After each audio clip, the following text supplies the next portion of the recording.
మృణాల్ ఠాకూర్ సీతారామం సినిమాకు ముందు వేర్వేరు భాషల్లో మొత్తం 10 వరకు సినిమాలు చేసింది.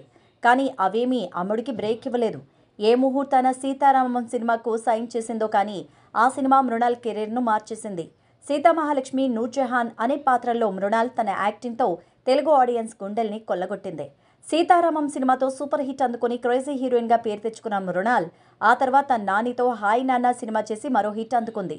2 సినిమాలు సూపర్ హిట్స్ కావడంతో అందరూ మృణాల్ని లక్కీ హీరోయిన్ అనేశారు. 3వ సినిమాగా విజయ్ దేవరకొండతో ఫ్యామిలీ స్టార్ చేసింది. కానీ ఆ సినిమా అనుకున్న ఫలితాన్ని ఇవ్వకపోగా డిజాస్టర్గా మిగిలింది.